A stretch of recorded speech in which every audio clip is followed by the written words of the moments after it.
अस्सलाम वालेकुम। साक्षी खबर में आपका इस्तकबाल है। आज 18 रबीउल अव्वल है। सुर्खियों से पहले सुनते हैं हदीस शरीफ। बिस्मिल्लाहिर्रहमानिर्रहीम। हज़रत मक़दाद रज़ी अल्लाह ताला अन्हु से रिवायत है, रसूलुल्लाह सल्लल्लाहु अलैहि वसल्लम ने फरमाया, बेहतर से बेहतर और अच्छे से अच्छा खाना इंसान के लिए यह है कि अपने हाथ से कमा कर खाए। हज़रत दाऊद अलैहिस्सलाम अपने हाथ से काम करके खाया करते थे। और अब सुर्खियां। वज़ीर आला जगन ने 13 प्रोजेक्टों का रखा संग बुनियाद, 7,000 अफराद को मिलेगा रोजगार। केसीआर के बारे में मोदी के इंकिशाफात के बाद मजलिस किसके साथ है? कांग्रेस ने किया असद अवैसी से सवाल। मोदी झूठ बोल रहे हैं, एनडीए खुद बिखर रहा है, केटीआर का रद्द अमल।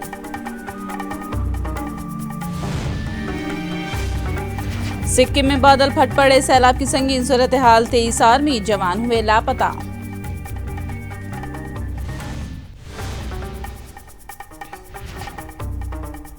और अब तफसील। आंध्र प्रदेश की सनती तरक्की के लिए वज़ीर आला जगन मोहन रेड्डी ने आज अहम इक़दामात किए हैं। वज़ीर आला जगन मोहन रेड्डी ने आज सीएम कैंप ऑफिस से फूड प्रोसेसिंग और एथनॉल मैन्युफैक्चरिंग इंडस्ट्रीज का संग बुनियाद रखा। जुमला 13 प्रोजेक्ट्स में से 3 प्रोजेक्टों का वज़ीर आला जगन ने इफ्तिताह अंजाम दिया, जबकि बकिया 9 प्रोजेक्टों का संग बुनियाद रखा गया। इन प्रोजेक्टों से आंध्र प्रदेश में 7,000 अफराद को रोजगार मिलेगा। इसके अलावा तकरीबन 3,000 करोड़ की सरमायाकारी होगी। वज़ीर आला जगन मोहन रेड्डी ने एक प्रोजेक्ट के याददाश्त मुफाहिमत पर दस्तखत भी किए हैं। वज़ीर आला जगन मोहन रेड्डी ने बताया कि रियासत के तमाम 14 अजला में 7,000 अफराद को रास तौर पर रोजगार मिलेगा।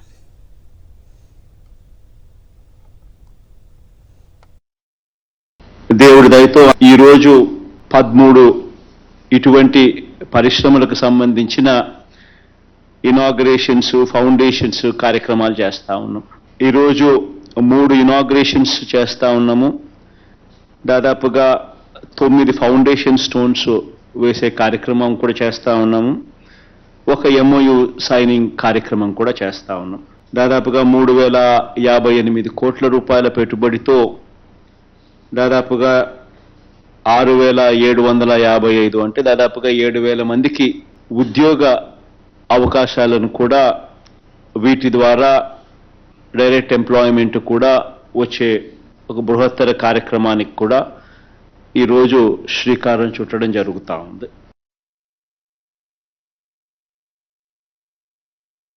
దాదాపుగా 14 జిల్లాలలో వస్తా ఉన్న ఈ అన్ని పరిశ్రమల వల్ల దాదాపుగా 7,000 మందికి అక్కడ ప్రత్యక్షంగా ఉద్యోగ అవకాశాలు రావడం వల్ల 75% లోకల్ రిజర్వేషన్ కల్పించాలి అని మనం ఏకంగా ఏదైతే చట్టం కూడా చేసి మన పిల్లలకి అందరికీ కూడా మంచి జరిగిచ్చేట్టుగా, అక్కడే వాళ్ళందరూ కూడా ఉద్యోగాలు వాళ్ళకు వచ్చేట్టుగా, వాళ్ళందరూ కూడా లోకల్స్ కూడా ఈ పరిశ్రమలన్నిటినీ కూడా స్వాగతించే విధంగా, సపోర్ట్ చేసే విధంగా ఏదైతే మనం చట్టం కూడా చేసామో ఆ చట్టం వల్ల కూడా ఈ దాదాపుగా ఈ 7,000 మందికి పిల్లలకు కూడా ఉద్యోగాలు కూడా రాబోయే 6 నెలల్లోనూ, రాబోయే సంవత్సరంలోనూ, రాబోయే సంవత్సరంన్నర మ్యాక్సిమం పీరియడ్ ఈ అన్ని పరిశ్రమలు కూడా ఇనాగ్రేషన్ స్టేజ్లోకి వచ్చేస్తాయి. मरकजी इलेक्शन कमीशन हैदराबाद में आज दूसरे दिन भी तेलंगाना असेंबली इलेक्शन की तैयारियों से मुतालिक सरगर्मियों में मसरूफ है। इलेक्शन कमीशन के वफद ने आज तेलंगाना अजला के 33 अजला के कलेक्टर्स, एसपीज, कमिश्नर पुलिस से इलेक्शन की तैयारियों के हवाले से ताज कृष्णा होटल में तबादिले ख्याल किया। इलेक्शन कमीशन के अहदेदारों ने तेलंगाना के आला अहदेदारों को शफाफ और नकाइस से पाक इलेक्शन के इनेकाद के हवाले से जरूरी हिदायतें दी है। शराब की तकसीम और पैसों की रोकथाम के लिए क्या इक़दाम होने चाहिए, इस ताल्लुक से इलेक्शन कमीशन ने पुलिस और दूसरी एजेंसियों को हिदायत जारी की है। इलेक्शन कमीशन कल भी हैदराबाद में तमाम सियासी पार्टियों के नुमाइंदों से तबादिले ख्याल करेगा और इसके बाद दिल्ली रवाना हो जाएगा। बताया जाता है कि तेलंगाना इलेक्शन का शेड्यूल अक्टूबर के दूसरे हफ्ते में जारी हो सकता है।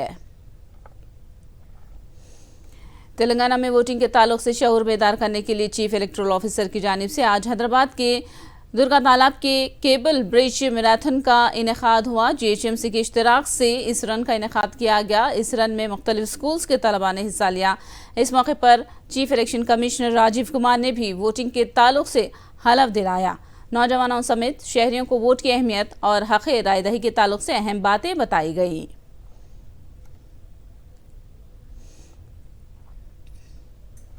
निजामाबाद में कल वज़ीर-ए-आज़म मोदी की जानिब से की गई तकरीर के बाद तेलंगाना की सियासत गर्मा गई है। तेलंगाना प्रदेश कांग्रेस के सदर रेवंत रेड्डी ने मोदी की तकरीर का हवाला देते हुए कहा कि बीजेपी और बीआरएस में खुफिया इत्तेहाद पाया जाता है और इस इत्तेहाद में मजलिस भी शामिल है। उन्होंने असद अवैसी से सवाल किया कि केसीआर के बारे में मोदी के इंकशाफ के बाद भी क्या वो बीआरएस का साथ देंगे। तेलंगाना कांग्रेस के इंचार्ज मानिकराव ठाकरे ने इल्जाम लगाया कि बीजेपी, बीआरएस और मजलिस कांग्रेस को हराने की मंसूबाबंदी कर रही है। जो आदमी नरेंद्र मोदी जी के साथ राज्यसभा लोकसभा में वोट देते गए लगातार, वो आदमी के साथ कैसे एमआईएम पार्टी आने वाले चुनाव में मिलकर चुनाव लड़ेंगे। आज साफ साफ कुल्लम कुल्ला हो गया, पानी का पानी दूध का दूध अलग हो गए। बीजेपी बीआरएस इकट्ठा आगे आने वाले चुनाव लड़ने वाले वही नरेंद्र मोदी जी ने कल दिखाया था। आज मैं यही की सवाल पूछना चाहता हूं हमारे भाई असदुद्दीन ओवैसी से। आप अगर सेक्युलर हो, अगर आप माइनॉरिटी के मुद्दों पे अगर बात करने वाले हैं और मोदी से खतरा है माइनॉरिटीज को, तब आप किसके साथ रहना चाह रहे हैं? इसीलिए हम सवाल उठा रहे बार बार। इसीलिए अब गांव-गांव में देखिए क्या जनता चर्चा कर रही है। ये अभी छुपा हुआ नहीं है, ये तीनों पार्टी एक साथ है। जहां पर भी बीजेपी चाहती है कि एमआईएम को कहीं पे लगाना है, कांग्रेस के वोट कटवाना है, वहां पे उनको कटवाने के लिए लगा देती है। अब राजस्थान में एमआईएम जा रही है, यहां 6-7 सीट के ऊपर तो कभी जीते नहीं। अपने स्टेट पर तो कभी उन्होंने या कुछ एमपी ज्यादा बड़े हो या एमएलए ज्यादा बड़े हो, ये तो कोई प्रयास हुआ नहीं। लेकिन राजस्थान में जा रहे हैं, मध्य प्रदेश में जा रहे हैं, छत्तीसगढ़ में जा रहे हैं। ये एकजुट होकर इस तरीके से कांग्रेस को हराने की उनके प्लानिंग बीजेपी बना रही है कि तेलंगाना के अंदर बीआरएस के खिलाफ, केसीआर के खिलाफ लगातार यहां आकर मोदी जी कहते हैं कि नहीं, उन्होंने बहुत भ्रष्टाचार किया है, वह कालीश्वरम के इसमें इतने % खाए हैं। हाँ भाई, आपके पास ईडी है, आपके पास सीबीआई है, क्यों यहां पे रेड नहीं करते हैं? क्यों तेलंगाना आपने छोड़ दिया है? तेलंगाना असेंबली इलेक्शन के करीब बीजेपी और बीआरएस में इल्जाम तराशियों का सिलसिला शुरू हुआ है। निजामाबाद जलसे से खिताब करते हुए वज़ीर-ए-आज़म मोदी ने सनसनीखेज इंकशाफ किया कि केसीआर एनडीए में शामिल होना चाहते थे। दूसरी जानिब तेलंगाना के वजीर केटीआर ने मोदी के बयान को गलत बताया है। आइए देखते हैं दोनों लीडरों ने क्या कहा। कि हैदराबाद के चुनाव के बाद ये भी तारीख चेक कर ले मीडिया वाले, वो दिल्ली मुझे मिलने आए, बहुत बढ़िया मुझे शाल उड़ाई, बहुत मुझे आदर किया और इतना प्यार दिखाया, इतना प्यार दिखाया, ये केसीआर के कैरेक्टर में ही नहीं है। और फिर मुझे कहने लगे कि आपके नेतृत्व में देश प्रगति कर रहा है, हम भी एनडीए का हिस्सा बनना चाहते हैं, आप हमें एनडीए में शामिल कर दीजिए। मैंने कहा आगे क्या? बोले हैदराबाद में म्युनिसिपल कॉरपोरेशन में हमारी मदद कर दीजिए। मैंने केसीआर को कहा आपके कारनामे ऐसे हैं, मोदी आपके साथ जुड़ नहीं सकता है। भांति भांति से दूर भागने रहे। मैं भ्रष्टाचार के सवाल पूछने लगा, फिर एक बार दोबारा आए, वो मुझे कह रहे हैं कि मोदी जी मैंने बहुत काम कर लिया, अब मैं सारा कारोबार केटीआर को दे देना चाहता हूं। मैं एक बार केटीआर को भेजूंगा, आप जरा उसको आशीर्वाद दे देना। ये उन्होंने मुझे कहा। मैंने कहा केसीआर, ये लोकतंत्र है, तुम कौन होते हो बेटे को राजगादी दे, तुम राजा महाराजा हो क्या? ఏదో రాజులు యువరాజులు అంటూ ఏదేదో మాట్లాడారు ప్రధానమంత్రి గారు. This prime minister unfortunately suffers from selective amnesia. అంటే ఆయనతో ఉంటే మంచివాళ్ళు, ఆయనతో ఉంటేనేమో అన్ని కన్వీనియంట్ గా మర్చిపోతారు. సంబంధించినంత వరకు మీకు పనికొచ్చే టైంలోనేమో ఒకలాగా, మీకు పనికి రాకపోతే ఇంకోలాగా ఇట్లా మాట్లాడడం ఎంతవరకు సమంజసమో ప్రధానమంత్రి ఆలోచించుకోవాలా. కానీ పచ్చి అబద్దాలకు that is the reason why this party BJP is called the biggest jhoot factory of India. ఎన్ని పిచ్చి ప్రేలాపనలు పేలినా కేసీఆర్ గారు ఒక ఫైటర్. ఆయన చీటర్స్ తో ఎన్నడూ చేతులు కలపడు. ఎన్డీఏతో చేరాల్సిన కర్మ మాకు లేదు, అది మునిగిపోయే నావా. పార్టీకి कोई फैसला अगर लेना है तो हमारे पार्टी के विधायक लेंगे, हमारे पार्टी के पॉलिट ब्यूरो लेंगी. आपसे नो ऑब्जेक्शन सर्टिफिकेट लेने की क्या नौबत आ पड़ी है? हमें कोई फर्क नहीं पड़ता कि मोदी या बीजेपी क्या मानती है, क्या किसको देखना चाहती है. यहाँ पे तेलंगाना जनता आज केसीआर जी को तीसरी बार मुख्यमंत्री बनाने के लिए चुनने के लिए तैयार है. साबिक मरकजी वजीर प्रकाश जावड़ेकर ने बीजेपी और बीआरएस के दरमियान किसी भी खुफिया इत्तेहाद की तरदीद की. उन्होंने निजामाबाद में कल वजीर आजम मोदी की तकरीर का हवाला देते हुए कहा कि मोदी के खुलासे के बाद अब बीजेपी और बीआरएस के दरमियान किसी भी इत्तेहाद की अफवाहें हमेशा के लिए खत्म हो गईं. कि केसीआर ने कहा उनको कि वो एनडीए में आना चाहते, लेकिन मोदी जी ने कहा कि नो, उन्होंने रिजेक्ट किया. केसीआर के साथ बीजेपी कभी नहीं जाएगी. हमने तो फोटो भी दिखाए उस इंटरव्यू के और तारीख भी मोदी जी ने, अब तो सबको मालूम है. तो इसलिए इस खुलासे से प्रधानमंत्री की स्पष्ट तरीके से बोलने से बीआरएस और बीजेपी के समझौते का, अंदर खाने अंडरस्टैंडिंग का जो अफवाह कांग्रेस और बीआरएस दोनों फैला रहे थे, उसका भांडाफोड़ हो गया और वो अफवाहें सदा के लिए अब खत्म हो गई. उल्टा बीआरएस और कांग्रेस एक है, ये हमने 10 बार दिखाया. आंध्र प्रदेश में ऑटो और टैक्सी ड्राइवर्स को जगन हुकूमत की जानिब से वाईएसआर वाहन मित्रा स्कीम के तहत मिलने वाली माली मदद पर ड्राइवर्स ने वजीर आला जगन का शुक्रिया अदा किया. इस सिलसिले में ड्राइवरों ने राजमंड्री में लाला तालाब से सेंट्रल जेल तक जुलूस निकाला और माली मदद मिलने पर वजीर आला जगन मोहन रेड्डी का शुक्रिया अदा किया. इस रैली में वाईएसआर कांग्रेस पार्टी के एमपी भरत भी मौजूद थे.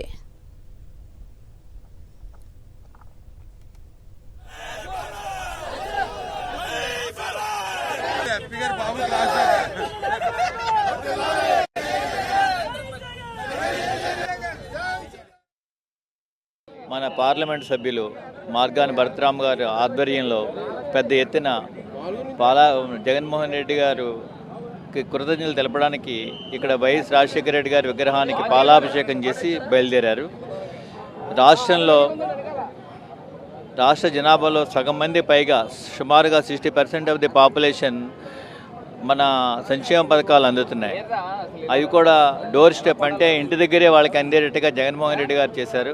అదేవిధంగా ఇప్పుడు జగన్ అన్న ఆరోగ్య సురక్ష కార్యక్రమంలో కూడా ఆరోగ్యాన్ని కూడా వాళ్ళ ఇంటి వద్దకే తీసుకెళ్ళి ప్రయత్నం చేస్తున్నారు.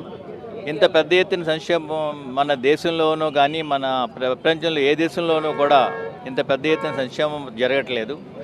ఈ ఆటో వాహన మిత్ర ద్వారా లబ్ధిదారులందరికీ కూడా జగన్మోహన్ రెడ్డి గారి తరఫున, భరతరామ్ గారి తరఫున కూడా శుభాకాంక్షలు అందజేస్తూ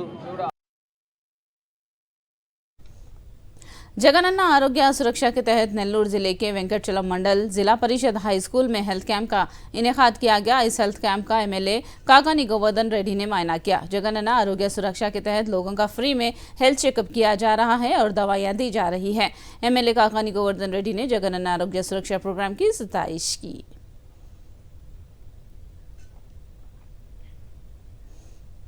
सिक्किम में बादल के फट पड़ने और सैलाब की वजह से भारी नुकसान हुआ है. 23 आर्मी जवानों के लापता होने की खबर है. तीस्ता नदी में सैलाब की सूरत हाल संगीन हो गई है. लापता फौजी जवानों की तलाश शुरू कर दी गई है. बताया जाता है कि चोंगथंग डैम से भारी मिकदार में पानी के छोड़ने के बाद नशीबी इलाकों में भारी पानी जमा हो गया और सूरत हाल काबू से बाहर हो गई.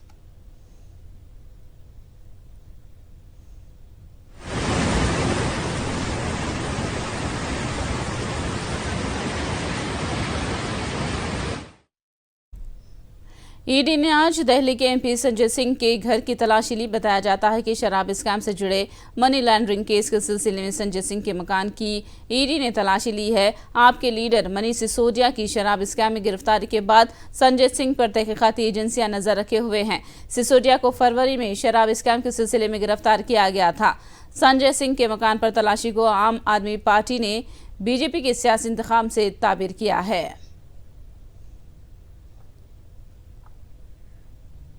आलमी कप क्रिकेट टूर्नामेंट का कल से अहमदाबाद के मोदी स्टेडियम में दिफाई चैंपियन इंग्लैंड और न्यूजीलैंड के दरमियान इफ्तिताही मैच से आगाज होगा। न्यूजीलैंड और इंग्लैंड की टीमों ने मैच से पहले खूब नेट प्रैक्टिस की है। एक जानिब दिफाई चैंपियन इंग्लैंड खिताब की दिफा की कोशिश में रहेगा, वहीं न्यूजीलैंड को इंग्लैंड से बदला लेने का मौका है। मैच का आगाज कल 5:30 बजे से होगा। उधर मेजबान हिंदुस्तान अपना पहला मैच ऑस्ट्रेलिया के खिलाफ इतवार को खेलेगा। मेजबान हिंदुस्तान से मुकामी शायकीन ने भारी तवक्कुआत वाबस्ता की हैं। एशियन गेम्स के तीरंदाजी के मिक्स टीम मुकाबले में हिंदुस्तान ने गोल्ड मेडल जीता है। गोल्ड मेडल जीतने वाले हिंदुस्तानी एथलीटों ज्योति सुरेखा और प्रवीण ओजास ने खुशी का इजहार किया है। इसी साल से ओजस के साथ मिक्स टीम खेलने को मिला था, क्योंकि ये इसी साल सीनियर टीम में आया है। एंड जब भी हमने खेला हमने अच्छा परफॉर्म किया। एंड अभी भी आप देख सकते हैं कि हमने अच्छा ही करा और आगे भी अगर फिर मौका मिला तो अच्छा ही करेंगे। ये फीलिंग ऐसी है कि एक्सपीरियंस किया जा सकता है पर शब्दों में नहीं बयां किया जा सकता। तो हर बार जब भी हम गोल्ड जीतते हैं, नेशनल एंथम बजता है तो बहुत अच्छा लगता है। एंड उम्मीद तो नहीं थी, बट जो हमने प्लान किया था कि एक प्रोसेस को जो फॉलो करना है बस हम वो करते गए। एंड रिजल्ट्स आए, जैसे हमारे सीनियर्स ज्योति दीदी है, अभिषेक भैया, रजत भैया, तनु भैया, ये सब लोग उनके एक्सपीरियंस से बताते थे कि कोई टेंशन नहीं, पहले ही एशियन गेम्स है तो यहाँ पे तुमको आप लोगों को खोने के लिए कुछ नहीं है, जो भी है सब पाने के लिए। तो जाओ, एंजॉय करो, खेलो और जो है वो रिजल्ट। इंडियन नेवी की जानिब से एशियन गेम्स में मेडल जीतने वाले एथलीटों का कोची में शानदार इस्तकबाल किया गया। परमिंदर सिंह और सतनम सिंह जिन्होंने ब्रॉन्ज मेडल जीता है, जिनका कोची पहुंचने पर शानदार इस्तकबाल किया गया। इंडियन नेवी ने 24 इवेंट्स में हिंदुस्तान के मुख्तलिफ मकामात के एथलीटों को कोचिंग फराहम की थी। चीन में मुनक़िदा एशियन गेम्स में हिंदुस्तान ने जुमला 71 मेडल्स जीते हैं और जिनमें 16 गोल्ड, 26 सिल्वर और 29 ब्राउन्ज मेडल्स शामिल हैं। हिंदुस्तान को चौथा मुकाम हासिल हुआ है। मेरा नाम सतनाम सिंह और बढ़िया, मैं 2 इवेंट में था और एक इवेंट में मेरा मेडल थोड़ा प्रॉब्लम हो गया था नेक में और उसकी वजह से हमारा सिल्वर मेडल चल रहा था, उसकी वजह से रह गया। और दूसरे दिन हमने सिल्वर का सोचा था और थोड़ा मतलब अपना 100% किया और अगली बार गोल्ड के लिए जाएंगे और ब्रॉन्ज मेडल जीत के आए हैं अभी। और नेवी की जो टीम है, मतलब अभी बहुत खुशी मिली जो आई इधर एयरपोर्ट पे लेने के लिए और बहुत अच्छी सपोर्ट है नेवी की तरफ से हमारे को। It's a moment of proud for all of us, for me and my partner and everyone who have supported us, our family, friends, Navy, Federation. Without them, it wouldn't have been possible for us to reach at this height and make our country proud. And especially to Navy, the support they are providing us, that is very helpful for us. Ma'am, Indian Navy has sports teams in 24 disciplines. So all these disciplines, we select people from all over India. It's a very transparent process wherein which advertisements are made in print and electronic media and various centers all over India. These selections are conducted purely based on sporting ability. Once selected, these sportsmen are given state-of-the-art facilities and excellent infrastructure within the Navy, or if it is not available in some places, we do take from the Sports Authority of India. But आखिर में सुर्खियां एक बार फिर। वज़ीर आला जगन ने 13 प्रोजेक्टों का रखा संगे बुनियाद, 7,000 अफराद को मिलेगा रोजगार। केसीआर के बारे में मोदी के इंकिशाफ के बाद मजलिस किसके साथ है, कांग्रेस ने किया असद अवैसी से सवाल। मोदी झूठ बोल रहे हैं, एनडीए खुद बिखर रहा है, केसीआर का रद्द अमल।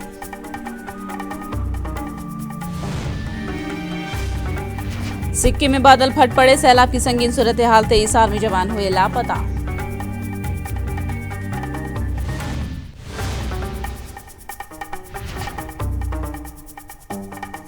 साक्षी खबर में फिलहाल इतना ही। साक्षी टीवी पर खबरों का सिलसिला जारी रहेगा।